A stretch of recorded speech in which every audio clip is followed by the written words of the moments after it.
নাই। আজ আমাদের ঘরের সলিমউদ্দিন, আব্দুল করিম, আব্দুল গফফারেরা নাম কত সুন্দর, সলিমউদ্দিন, আব্দুল করিম, আব্দুল গফফার, আব্দুর রহমান, আব্দুল সালাম, অথচ পাশ দিয়ে পেরিয়ে গেলে কি জানি একটা গন্ধ নাকে আসে। আবার কখনো কখনো এমনটাও দেখা যায়, এত খাওয়া খায় রাস্তার পাশের গাছগুলাকেও মানুষ দেখে, গাছ ধরে ঠেলে আর বলে ওই সর, সাইড দিয়ে আমি যাব। নিজে চোখে দেখেছি, মিথ্যা বলছি না। আবুল কালাম আজাদ অন্তত মঞ্চে এসে কোনো রং ঢং দেওয়া কথা মিথ্যা করে বলে না। রাস্তার সাইডের গাছ ধরে ঠেলছে, বলছে ওই সর, সাইড দে, আমি যাচ্ছি, দেখতে পাচ্ছিস না? চিন্তা করে দেখেন। আচ্ছা বলেন তো, এটা কি হিন্দু সম্প্রদায়ের মানুষ হতে পারে? না। আমি নিজে একদিন দেখেছি, এক মুসলমান ছেলে মদ খেয়ে মাতলামি করতে করতে যাচ্ছে, ধুতি পরা হিন্দু কাকু তাকে ডেকে বলছে, এই তুমি না মুসলমান? কি সুন্দর কথা, তুমি না মুসলমান? তোমার বাবা না অমুক, তিনি তো বড্ড ভালো মানুষ ছিল, কিন্তু তুমি আজকে মদ খেয়ে এভাবে মাতলামি করতে করতে যাচ্ছ, কি ব্যাপার, তুমি মুসলমান? তোমার ধর্মে তো মদ জায়েজ নাই, এটা আমার জানা আছে। হিন্দু মানুষ তাকে উপদেশ দিচ্ছে। মুসলমান ভাইরা আমার, হ্যাঁ, দিস ইজ মাই চ্যালেঞ্জ। আজ আমি আপনার কাছে চ্যালেঞ্জ করে বলে গেলাম, নবীর সুন্নাহের মাপকাঠি অনুযায়ী, কোরআনের আইন ও কানুন অনুযায়ী আমি আপনি যদি চলতে পারি, কোরআন সুন্নাহকে বুকে নিয়ে যদি চলতে পারি, আজ আমার বিরুদ্ধে, আপনার বিরুদ্ধে কথা বলবার মতো অনেক ইঁদুর বাদর ভারতের মানচিত্রে আছে। অনেকে আপনাকে বলতে পারে, ও মুসলমান চলে যাও পাকিস্তান, না হলে পাঠাবো গুলিস্তান। এমন কথা অনেকেই বলতে পারে বটে, কিন্তু আমি আপনাকে চ্যালেঞ্জ করে বলে গেলাম, আপনি হুবহু কোরআন সুন্নাহর আইন অনুযায়ী চলেন, বিশ্বাস করুন তারা কোনোদিন আপনার বিরুদ্ধে মন্তব্য করতে পারবে না। নিশ্চিত আমাদেরও কিছু ফল্ট আছে যার কারণে তারা আমাদের বিরুদ্ধে মন্তব্য করে। কোরআন কিন্তু সে শিক্ষা আমাদের দেয় না। চলুন, পারা 7 পৃষ্ঠা 20, সূরার নাম সূরা আনআম, আয়াত নাম্বার 17। ওয়ালা তাসুব্বুল্লাযীনা ইয়াদউনা মিন দুনিল্লাহ ফায়াসুব্বুল্লাহা আদওয়ান বিগাইরি ইলম।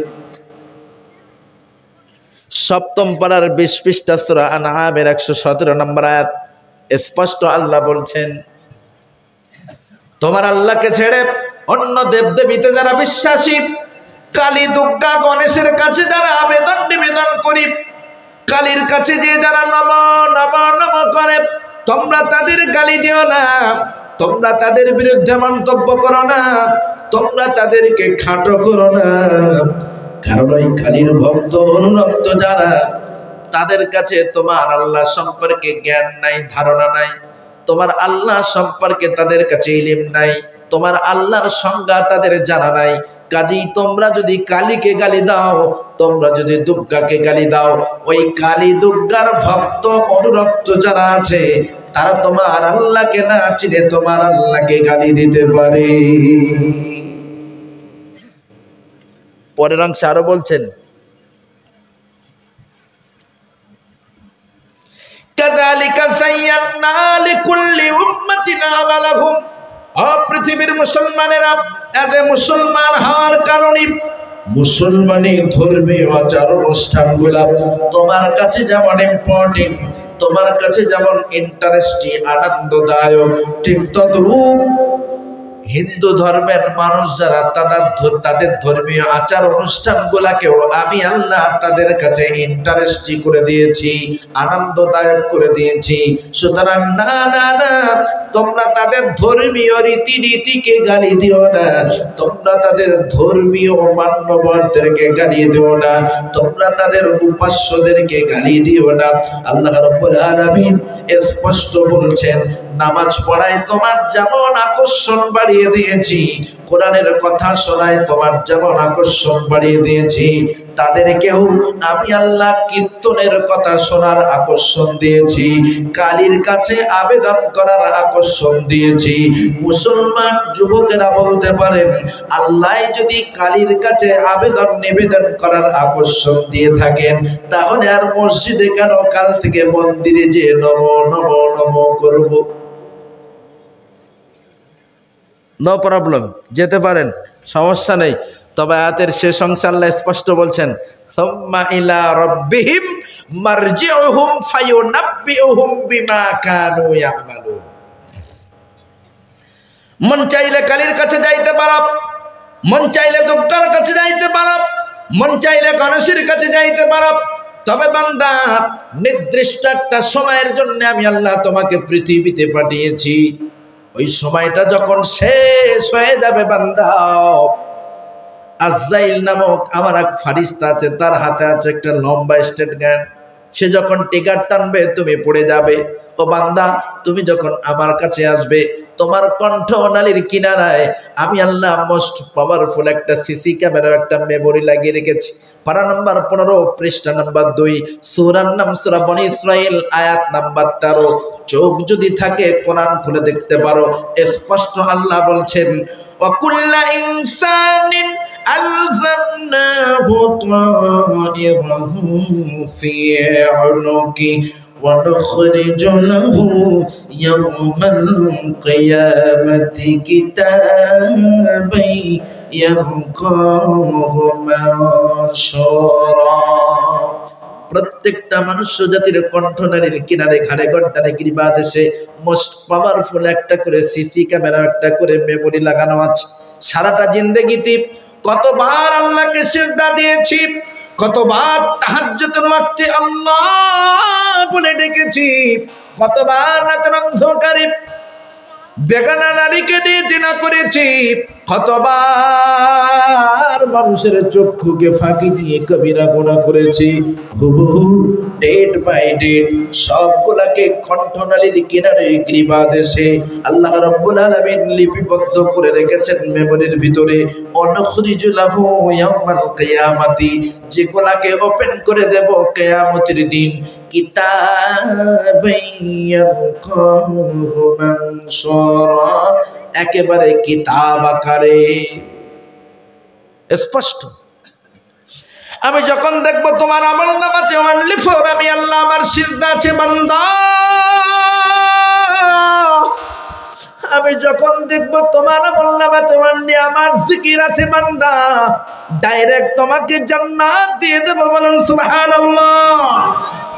আর যখন দেখব তোমার আমলনামায় কালী দুর্গার সিজদা আছে বান্দা, কড়াই গন্ডায় হিসাব আমি সেদিন তোমা হতে বুঝে নেব।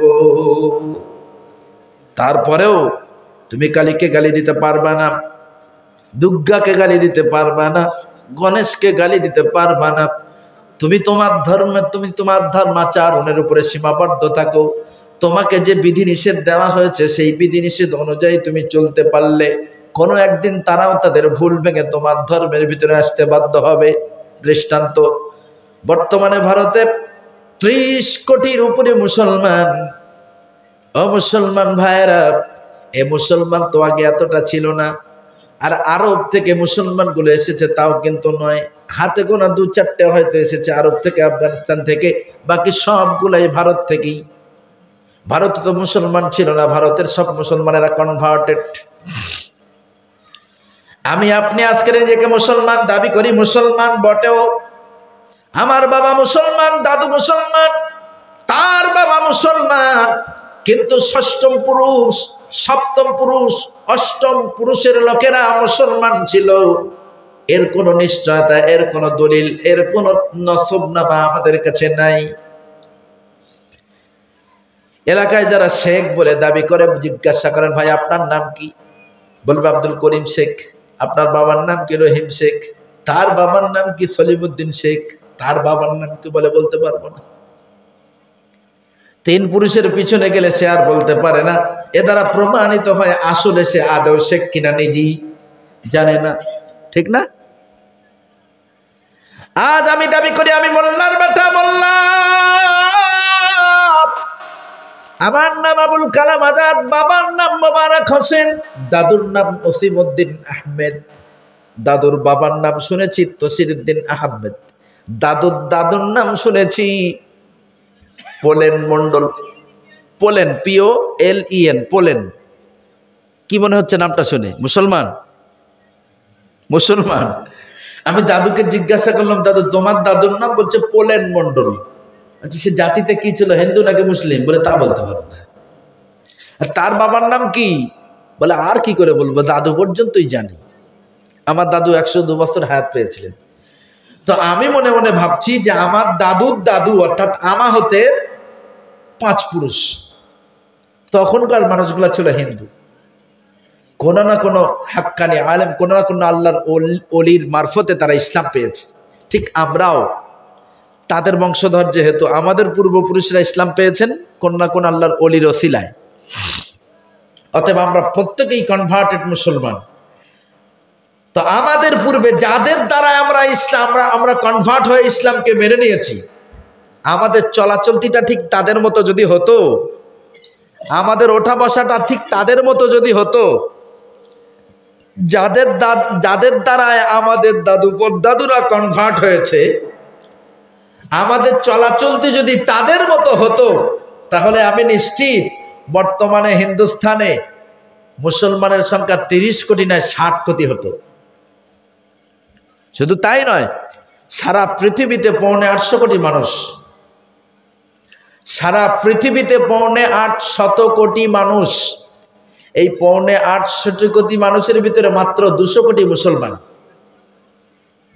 200 কোটিটাও পুরো নয়, 1,90,00,000 মতো মুসলমান, বাকি সব আদার কাস্ট, খ্রিস্টান, হিন্দু, বৌদ্ধ, ইহুদি, নাসারা, বিভিন্ন কাস্টের। শুধুমাত্র মুসলমান এককভাবে 1,90,00,000। তো আমার ব্যক্তিগত ধারণা, আমরা যদি পূর্বের ফেলে আসা মুসলমানগুলোর মতো খাঁটি মুসলমান হতে পারতাম, অবশ্যই আমার ভারতে মুসলমানের সংখ্যা আরো অনেক গুণে বেড়ে যেত। দুঃখের বিষয়, আমরা নিজেরাই যদি সংশোধন না হতে পারি, আমরা নিজেরাই যদি কোরআন সুন্নাহর আইন অনুযায়ী না চলতে পারি, তাহলেই তো সর্বনাশ। ভাইরা, আমরা মুসলমান দাবি করলেও আসলে কিন্তু মুসলমান নয়। ছোট্ট একটা দৃষ্টান্ত দেব, আলোচনার ইতি টানবো, রাত্রে অনেকটা হয়েছে, ক্লাস আছে কালকে মর্নিং এ। আজ আমাদের সমাজের মুসলমানেরা আমরা কোন কোয়ালিটির, শেষ পর্যায়ে কোয়ালিটিটা একটু ওজন করে রেখে চলে যাব। দেখুন আজকের আমাদের সমাজের মুসলমানেদের চরিত্র। মসজিদে নামাজ হচ্ছে, মাশাআল্লাহ আমরা নামাজে দাঁড়াচ্ছি। আবার ওই মানুষগুলাই শরিয়াত বিরোধী কোনো কার্যক্রম, শরিয়াত বিরোধী কোনো গানের অনুষ্ঠান, বাদ্যযন্ত্র বাজছে, সেখানে গিয়েও আমরা ফার্স্ট কাতারে আছি। ইমাম সাহেব যখন কোরআনের কোনো কথা শোনায়, নির্দ্বিধায় আমরা বলি হ্যাঁ ইমাম সাহেব ঠিক বলেছেন, এটা কোরআনের কথা, এটা হক কথা, এটা হাদিসের কথা, আমরা মেনে নিই। আবার যখন কোরআন বিরোধী কোনো সমাজে বসি, তারা যেটা বলে সেখানেও হ্যাঁ বলে দেই। এটা মুনাফিকের চরিত্র। ও মুসলমান, এই চরিত্র যদি আমাদের ভিতরে থাকে, কোশ্চিন কালেও আমরা নাজাত পেতে পারি না। দৃষ্টান্ত, ছোট্ট একটা দৃষ্টান্ত নিশ্চয়ই আপনাদের জানা আছে, নাম প্রতি কবর মনে হবে আব্দুল্লাহ ইবনে উবাই। আব্দুল্লাহ ইবনে উবাই নামটা এতটাই কমন, সারা পৃথিবীর মুসলমানেরা নাম্বার 1 মুনাফিক নামে তাকে চেনেন। এবং আব্দুল্লাহ ইবনে উবাইয়ের পরিণতি কতটা ভয়ঙ্কর, একেবারে কোরআন থেকে সাবিত, সবার জানা নেই। আব্দুল্লাহ ইবনে উবাই বড় মুনাফিক হলেও তার ছেলে কিন্তু মুসলমান, তারও নাম আব্দুল্লাহ। জানেন কি, আব্দুল্লাহ আর আব্দুর রহমান, এই দুটো নাম এত প্রিয়। আব্দুল্লাহ এবং আব্দুর রহমান, এই দুটো নাম আরবের মানুষদের কাছে এত প্রিয়, বাপের নাম আব্দুল্লাহ, ছেলের নামও রেখেছে আব্দুল্লাহ। তো আব্দুল্লাহ ইবনে উবাই নাম্বার 1 মুনাফিক, মারা গেল। তার ছেলে তো মুসলমান, চিন্তায় পড়ে গেল, আহা আমার বাপ তো মরে গেল, তওবা করার সুযোগ পেল না। অতএব সবাই জানে আমার আব্বা মুনাফিক হয়ে পড়ে গিয়েছে, এখন উপায় কি? আমার উপায় কি? আব্বা তো কবরে চলে গিয়েছে, কিন্তু আমাকে তো আজীবন গাল শুনতে হবে। আমাকে মানুষ মুনাফিকের বেটা বলে গালি দেবে। চিন্তায় টেনশনে পড়ে যাই। আব্দুল্লাহ ইবনে উবাইয়ের পুত্র আব্দুল্লাহ একাকী গভীর চিন্তার পরে চোখের পানি ছেড়ে দিয়ে কেঁদে কেঁদে মনে মনে ভাবতে লাগলেন, যে কোনো প্রকারের রাসূলের কাছ থেকে যদি আমার আব্বুর ক্ষমা চেয়ে না নেওয়া হয়, সারাটা জিন্দেগি মানুষ আমাকে মুনাফিকের বেটা বলে গালি দেবে। অনেক সময় বসে থেকে রাসূলের কাছে গিয়ে আল্লাহর রাসূলকে যে সালাম দিয়ে বললেন, আসসালামু আলাইকুম ইয়া রাসূলুল্লাহ। বিশ্বনবী সালামের জবাব দিয়ে বললেন, বলো আব্দুল্লাহ, কি সংবাদ তোমার? ইয়া রাসূলুল্লাহ, আমার আব্বু আব্দুল্লাহ মারা গিয়েছেন, সংবাদটা আপনার কাছে দিতে এসেছি। বাবা মারা যাওয়ার সংবাদটা বিশ্বনবীর কানে দেওয়ার পরে আব্দুল্লাহ ইবনে উবাই নতজানু হয়ে বিশ্বনবীর কাছে বসে বসে কাঁদছে। বিশ্বনবী বলেন, আব্দুল্লাহ কাঁদছো কেন? হযরত আব্দুল্লাহ বলেন, ইয়া রাসূলুল্লাহ, আমার বাবার জন্য আপনার কাছে ক্ষমা চাইব এমন মুখ আমার নাই, কারণ তামাম পৃথিবীবাসী জানে আমার আব্বু দিনের অনেক ক্ষতি করেছে, ইসলামের অনেক ক্ষতি করেছে, মুসলমানদের বিরুদ্ধে মুনাফিকি করে অনেক চক্রান্ত করে অনেক ক্ষতিগ্রস্ত করেছে মুসলমানদের। আমি নিশ্চিত আমার আব্বুর কোনো ক্ষমা নাই। আমার আব্বুকে ক্ষমা, আমার আব্বুর জন্য ক্ষমা চাইতেও আপনার কাছে সাহস হয় না। তবে ইয়া রাসূলুল্লাহ, আমি কোরআনের ভিতরে পড়েছি আল্লাহ আপনার লাকাব দিয়েছেন রাহমাতাল লিল আলামিন, তামাম পৃথিবীবাসীর জন্য আপনি রহমতওয়ালা। আল্লাহ তো আপনাকে রাহমাতাল লিল মুসলিমিন বলেননি, বরং বলেছেন রাহমাতাল লিল আলামিন, তামাম পৃথিবীবাসীর জন্য আপনি রহমতওয়ালা। এই জন্য আমি আপনার কাছে বড় আশায় আকাঙ্ক্ষিত হয়ে এসেছিলাম। আপনি যদি আমার আব্বুকে মাফ করে দিতেন, তাহলে আমাকে মানুষ মুনাফিকের বেটা বলে গালি দিত না। বিশ্বনবী চোখের কোনা দিয়ে পানি ছেড়ে দিয়ে বললেন, যাও আব্দুল্লাহ, আমি তোমার বাবা আব্দুল্লাহকে ক্ষমা করে দিয়েছি। বলুন সুবহানাল্লাহ। আব্দুল্লাহর পুত্র আব্দুল্লাহ বাবাকে ক্ষমা করে দিয়েছেন সংবাদ শোনা মাত্র আনন্দে আত্মহারা হয়ে আরো চিৎকার দিয়ে কেঁদে উঠে বললেন, ইয়া রাসূলুল্লাহ, আমার অন্তরটা খুশিতে ভরে গেছে, আপনি আমার আব্বুকে ক্ষমা করে দিয়েছেন, ক্ষমার অযোগ্য একজন অপরাধীকেও আপনি ক্ষমা করে দিয়েছেন। ইয়া রাসূলুল্লাহ, আমার আর একটা দাবি আছে, আপনি কি পারবেন? আব্দুল্লাহ বলেন, কি দাবি তোমার বলো?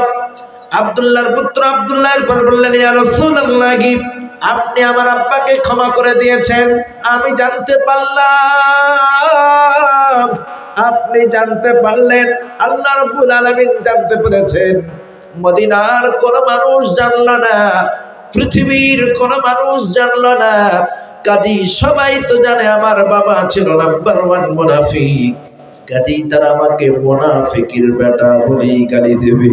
ইয়া রাসূলুল্লাহ, আপনি যেহেতু আমার আব্বুকে ক্ষমা করে দিয়েছেন, আপনি যেহেতু আমার আব্বুকে মাফ করে দিয়েছেন, ইয়া রাসূলুল্লাহ, আমার আর একটা দাবি হলো, আপনি নিজে যদি আমার আব্বুর জানাজার ইমামতি করতেন, তামাম মদিনার মানুষেরা জেনে যেতেন আল্লাহর পয়গম্বর আব্দুল্লাহকে ক্ষমা করে দিয়েছেন, আমাকে আর কেউ মুনাফিকের বেটা বলে গালি দিত না।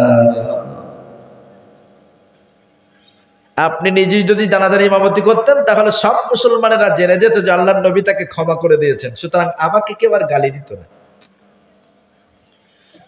বিশ্বনবী এক কথায় বলে দিলেন, যাও আব্দুল্লাহ, তোমার আব্বুকে গোসল দিয়ে কাফন পরাও, আমি আসছি, আমি নিজেই তার জানাজা পড়ব।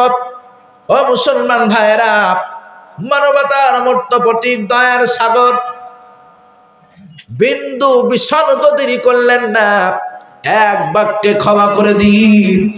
জানাজা পড়বার জন্য ওমরকে এরপর ডাকছে, চলো ওমর, জানাজা পড়ানোর জন্য চলো। আল্লাহর নবী বলছে, আল্লাহর নবীকে লক্ষ্য করে ওমর বলছেন, ইয়া রাসূলুল্লাহ, কার জানাজায় যাবেন? বলে আব্দুল্লাহ ইবনে উবাইর। বলে সে তো নাম্বার 1 মুনাফিক। বলে আর মুনাফিক বলো না, আমি তাকে মাফ করে দিয়েছি। ওমর বলে আপনি মাফ করলেও আল্লাহ তাকে মাফ করবে না। বুঝলেন? রাসূল বলছে আমি তাকে মাফ করে দিয়েছি, ওমর বলছে আপনি মাফ করলেও আল্লাহ তাকে মাফ করবে না। বলছে তার মানে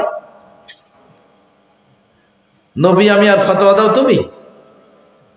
ওমর বলে ইয়া রাসূলুল্লাহ, ফতোয়া তো শিখিয়েছেন আপনি। বলে কেমন ফতোয়া শিখিয়েছি? হযরত ওমরের পর পাঠ করতে লাগলেন, ইস্তাগফির লাহুম আও লা তাস্তাগফির লাহুম ইন তাস্তাগফির লাহুম 70 মাররাতান ফালান ইয়াগফিরাল্লাহু লাহুম। আল্লাহ রাব্বুল আলামিন বলেন, মুনাফিকেরা যারা আল্লাহ আল্লাহর রাসূলকে অস্বীকার করে তাদের জন্য ক্ষমা চান আর না চান, ইস্তাগফির লাহুম আও লা তাস্তাগফির লাহুম ইন তাস্তাগফির লাহুম 70 মাররা, যারা আল্লাহ ও তার রাসূলকে অস্বীকার করেছেন, যারা নাকি মুনাফিক, তাদের জন্য যদি আপনি ক্ষমা চান আর না চান, যদি 70 বারও তাদের জন্য ক্ষমা চান, আল্লাহ রাব্বুল আলামিন তাদেরকে মাফ করবেন না। যখন হযরত ওমর আয়াতে কারিমা শোনালেন, আল্লাহর রাসূল বললেন, ওমর, আল্লাহ রাব্বুল আলামিন 70 বারের কথা উল্লেখ করেছেন, আমি বিশ্ব নবী আব্দুল্লাহ ইবনে উবাইয়ের জন্য 72 বার তওবা করব। বলেন সুবহানাল্লাহ। যেহেতু আমি তাকে মাফ করে দিয়েছি, আল্লাহ 70 বার করলে ক্ষমা করবেন না বলেছেন, প্রয়োজনে আমি আরো 2 বার বেশি 72 বার করব। হযরত ওমর দেখল আমার তো আর যুক্তি নাই, মগজ শেষ, কিছু বললেন না। আল্লাহর রাসূলের সঙ্গে ওমর চলে গেলেন। প্রথমে তো পিছন দিক থেকে জামা টেনে ধরে বললেন, আমি তো যাবই না আর আপনাকেও যেতে দেব না। সর্বোপরি যখন যুক্তিতে ওমর হেরে গেলেন, বিশ্বনবীর কাছে যেতে বাধ্য হলেন, আল্লাহর নবীর সঙ্গে যাচ্ছেন এরপর আব্দুল্লাহ ইবনে উবাইয়ের জানাজা পড়বার জন্য। আব্দুল্লাহ ইবনে উবাইয়ের কবরের কাছে আল্লাহর পয়গম্বর দাঁড়ানো, এমন সময় ওহী আসলো, ওয়ালা তুসাল্লি আলা আহাদিন মিনহুম মাতা আবাদাও ওয়ালা তাকুম আলা কবরিহি। ওহী আসলো, আল্লাহর পয়গম্বর ওহী আসলে অজ্ঞান হয়ে অচৈতন্য হয়ে পড়ে যেতেন। ওহী আসলে যেমনটা হতো ঠিক তেমনই হলো। ওহী আসলো, বিশ্বনবী খাড়া হলেন, এরপরে বললেন, শোনো হে মদিনার মানুষেরা, আমি তাকে ক্ষমা করলে আল্লাহ কি বলে শোনো, ওয়ালা তুসাল্লি আলা আহাদিন মিনহুম মাতা আবাদাও ওয়ালা তাকুম আলা কবরিহি। নবী, আপনি তাদের কবরের পাশে যাবেন না, আপনি তাদের তুসাল্লি আলা আহাদিম মিনহুম, আপনি তাদের জানাজার সালাত পড়বেন না, তাদের কবরের পাশে যাবেন না। ডাইরেক্ট আল্লাহ রাব্বুল আলামিন বিশ্ব নবীকে আব্দুল্লাহর কবরের পাশে ওহীর মাধ্যমে জানিয়ে দিলেন, ওই আব্দুল্লাহ ইবনে উবাই মার্কা যত মানুষ পৃথিবীতে আসবে, তারা মুসলমান বলে দাবি করলেও, নামাজ রোজা করলেও সেগুলা কোনো কাজে আসবে না। তাই আজ আমি আবারও আপনাদেরকে স্মরণ করে দিয়ে বলি, ও মুসলমান, নীতি ঠিক করতে হবে, হালাল খাদ্য ভক্ষণ করতে হবে, মিথ্যা পরহেজ করতে হবে, পরচর্চা পরনিন্দা বন্ধ করতে হবে, আল্লাহর ভয় অন্তরে রাখতে হবে। যদি সর্বদা আল্লাহর ভয় অন্তরে রেখে দুনিয়াদারি করতে পারি, বিশ্বাস করুন এই দুনিয়াতে আপনি জান্নাতি। বলুন সুবহানাল্লাহ। আর এটা কোনো ব্যাপারও নয়। মানুষ মৃত্যু থেকে বাঁচার জন্য আপ্রাণ চেষ্টা করে, মৃত্যু থেকে বাঁচার চেষ্টা মানুষ করে, যা কোনোদিনও সফল হতে পারে না। আল্লাহর কসম, আপনি জাহান্নাম থেকে বাঁচার চেষ্টা যদি করেন, 1 থেকে 1.5 মাস যদি আপনি ভাবেন না মৃত্যু থেকে বাঁচার চেষ্টা করে ব্যর্থ হব, এটা 100%। কেউ মৃত্যু থেকে বাঁচতে পারে না, যেতেই হবে, আজ হোক আর কাল যেতেই হবে। সুতরাং মৃত্যু থেকে বাঁচা যাবে না, বরং যদি চেষ্টা করি জাহান্নাম থেকে বাঁচার, এনিহাও প্রত্যেকেই জাহান্নাম থেকে বাঁচতে পারবে। তাই আজ আমি আপনাদের কাছে শেষবারের মতো বলে যাব, ও আল্লাহর গোলাম, ও আল্লাহর গোলাম, জাহান্নাম থেকে বাঁচার চেষ্টা করুন, জাহান্নাম থেকে বাঁচার জন্য ট্রাই করুন। প্রত্যেকেই জান্নাতি মানুষ হয়ে আমরা দুনিয়াকে স্বাগত জানাবো, প্রত্যেকেই জান্নাতি মানুষে দুনিয়াকে বিদায় জানাবো, পরকালকে স্বাগত জানাবো। তাহলেই আশা করা যায় আল্লাহ আপনাকে লাঞ্ছিত, অপমানিত, অপদস্থ করবেন না। অনেকটা রাত হয়ে গেছে, আর বিরক্ত করবো না, দোয়া করে দিতে তাই অনেকটা হয়ে গেছে, 11টা হয়ে গেছে।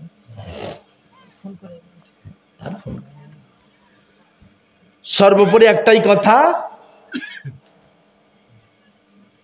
জাহান্নাম থেকে বাঁচার চেষ্টা যদি আমরা করি প্রত্যেকেই সফল হব, কিন্তু মৃত্যু থেকে বাঁচার চেষ্টা করে কেউ সফল হতে পারবো না।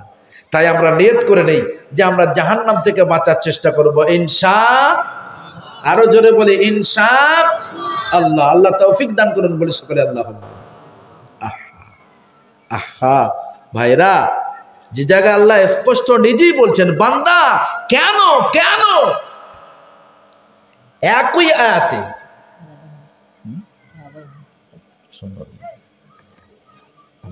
চিৎকার করে কথা বলে আল্লাহ রাব্বুল আলামিন স্পষ্ট একই আয়াতে, একটা আয়াতে আমাদের জন্য যা বলে দিয়েছেন, ওই আয়াতটা, ওই একটা আয়াতের উপরে যদি আমরা ঈমান আনতে পারি, ওই একটা আয়াতের উপরে যদি আমরা ঈমান আনতে পারি, তাহলে কোরআন শরীফ, সারা কোরআন শরীফ লাগবে না। রিজকের ব্যাপারে আমরা অনেক চিন্তাশীল, তাই না? আল্লাহ কোরআন শরীফের 28তম পারা সূরা তালাকের ভিতরে বলছেন, আমাইয়াত্তাকিল্লাহ ইয়াজআল লাহু মাখরাজা। বান্দা তুমি যদি মুত্তাকি হও, তুমি দেখতে পাবে তোমার সমাজে মানুষেরা কুকুরের মতো হাউমাউ করবে, হালাল হারাম দেখবে না, হালাল হারামের বাদ বিচার করবে না। মানুষ কুত্তার ন্যায় হয়ে যাবে, সামনে যেটা পাবে কুত্তার মতো করে হামলে কুমড়ে খাবে। ও মুসলমান, আল্লাহ আপনাকে উদ্দেশ্য করে বলছেন, আমাইয়াত্তাকিল্লাহ ইয়াজআল লাহু মাখরাজা। তার ভিতরে তুমি যদি নিজে একটু মানুষের মতো চলতে চাও, তাম পৃথিবীর মানুষ কুত্তার ন্যায় হয়ে যাবে, সামনে যেটা পাবে সেটাই খেতে যাবে, হারাম নাকি হালাল বাদ বিচার করবে না, বৈধ নাকি অবৈধ বাদ বিচার করবে না, সামনে যেটা পাবেই সেটা খাবে। তোমাকেও তারা খাওয়ার কথা বলবে, তুমি যদি বলো নো নেভার, এটা হতে পারে না, কারণ আমি আল্লাহর গোলাম, আমি আল্লাহকে ভয় করি, আমি আল্লাহর ভয় অন্তরে রাখি, এই হারামটা আমি ধারণ করতে পারি না, তাহলে তারা তোমার উপরে কুত্তার মতো করে গ্রাস করবে। চতুর্দিক থেকে তারা তোমাকে ঘিরে ফেলবে, তোমার বিরুদ্ধে তারা জাল পাতবে। ও বান্দা, যখন তোমাকে তারা জাল পেতে ঘিরে ফেলবে, ভয় পেও না, ভয় পেও না, ভয় পেও না। তুমি আল্লাহকে ভয় করো, আল্লাহকে স্মরণ করো,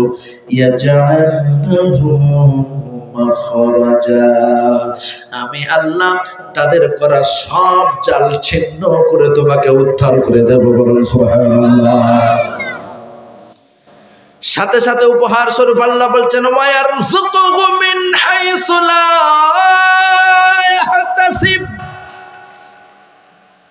তোমাকে শুধু ওই গ্রাস করা কুত্তাদের হাত থেকে রক্ষা করব তা নয়, বরং এমন কুদরতি কায়দায় তোমার জন্য উত্তম রিজকের ব্যবস্থা করব বান্দা, তোমার 14 গোষ্ঠীও কল্পনা করতে পারবে না। বলুন সুবহানাল্লাহ। কোথায় কিভাবে তোমার জন্য আমি দানা রেডি করে রেখেছি, তোমার 14 গোষ্ঠীও খুঁজে পাবে না। আল্লাহকে সাক্ষী রেখে বলছি, এই আয়াতে কারিমার যেদিন আমি সর্বপ্রথম তাফসীর করি, বাংলাদেশের ফার্স্ট মাহফিল আমার, ফার্স্ট মাহফিল না, সেকেন্ড মাহফিল, সালটা ছিল 2013। যখন আমি বর্ডার ক্রস করব তার পূর্বে আমার অনেক ভয় হচ্ছে। জীবনের প্রথম দেশের বাইরে যাব, বসিরহাটে আল্লামার মাজারের কি যেন মনে হলো, আল্লাহর কাছে একটু কাঁদলাম। রব্বুল আলামিন, জীবনের প্রথম দেশের বাইরে যাচ্ছি, কিভাবে যেতে হয়, কিভাবে ইমিগ্রেশন সারতে হয় কিছুই জানি না। দোয়া করে বার হলাম। হঠাৎ করে পিছন দিক থেকে আমাকে মনির রহমান সাহেব ডেকে বললেন, এ মাওলানা কোথায় যাও? যদি বাংলাদেশ যাই, থাম আমিও যাব।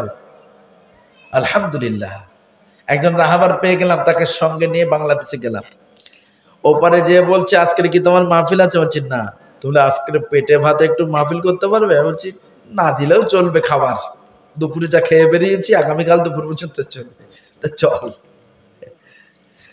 সঙ্গে করে নিয়ে গেল। বাংলাদেশ জেলার সাতক্ষীরা, বাংলাদেশের সাতক্ষীরা জেলার নলতা থানার টালা থানার নলতা গ্রাম। তো প্রথমে আমি সে জায়গায় বাংলাদেশের অ্যাট ফার্স্ট কথা বললাম 2 ঘন্টা মতো। তারা যথেষ্ট হাদিয়া করলো। পরের দিন আমার মাহফিল ছিল, ওটাই আমার মূল মাহফিল। বরিশাল থেকে আরো 40 মিনিট শুধু পানি ফুঁড়ে আমাকে নিয়ে গিয়েছে বাই স্পিড বোর্ডে। তা যখন পানি ফুঁড়ে নিয়ে যাচ্ছে, আমার কলিজার পানি শুকিয়ে যাচ্ছে, এত পানি, চতুর্দিকে শুধু সাদা পানি আর পানি। বরিশাল শহর থেকে ওই পানির ফুঁড়ে, পানির ভিতর দিয়ে আমাকে 42 মিনিট ধরে বাই স্পিড বোর্ডে নিয়ে গেল। আমি ভয়ে জড়সড় হয়ে যাচ্ছি দেখে ওরা বলছে, হুজুর কোনো ভয় নেই, আল্লাহ না করুন যদি কোনো অঘটন ঘটেও যায়, পাশ দিয়ে যত বোট যাচ্ছে ওরা আমাদেরকে উদ্ধার করবে। আলহামদুলিল্লাহ গেলাম। সেখানে যেতে যেতে মাগরিবের ওয়াক্ত, দেখলাম জামাত চলছে, তড়িঘড়ি